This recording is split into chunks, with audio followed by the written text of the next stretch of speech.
नमस्ते साथीहरु, स्वागत छ तपाईहरुलाई मेरो नयाँ अपडेट भिडियोमा।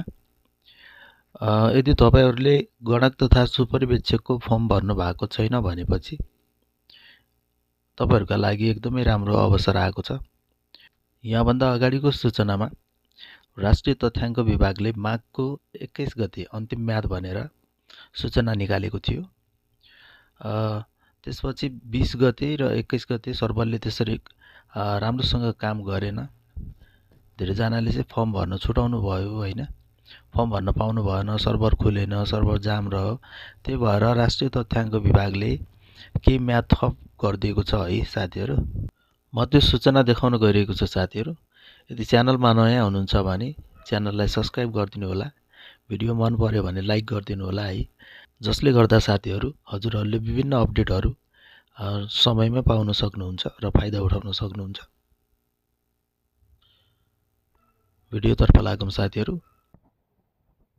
हजुरहरूले देख्न सक्नुहुन्छ म यहाँ राष्ट्रिय तथ्याङ्क विभागको अफिसियल वेबसाइटमा आइसकेको छु।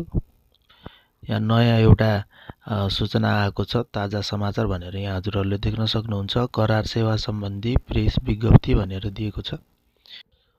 यो सूचनालाई मैले छोटकरीमा पढेर हजुरहरूलाई सुनाउने छु। माथिबाट पढ्न एकदमै समय लाग्छ। मैले यसलाई यसको लिंक चाहिँ डिस्क्रिप्सनमा राखिदिने छु, हजुरहरूले चेक गर्न सक्नुहुन्छ। नत्र राष्ट्रिय तथ्याङ्क कार्यालयको वेबसाइटमा आएर पनि हजुरहरूले चेक गर्न सक्नुहुन्छ। यसमा के भनिएको छ भने दैनिक रूपमा 5526 का दरले दरखास्तहरू आइरहेको थियो है यहाँभन्दा अगाडि। टोटल चाहिँ 1,13,350 जनाले दरखास्त फारम भरिसकेको देखिन्छ है। त्यसैगरी एकदमै आवेदकहरूको अत्याधिक चाप र सर्भर च्यानलमा भएको ओभर क्राउडको कारण अन्तिम दिनसम्म पनि फारम दर्ता हुन नसकी दरखास्त भर्न पाऊँ भनी भौतिक तथा सञ्चार माध्यम मार्फत कार्यालयमा अनुरोध प्राप्त भइरहेका छन्।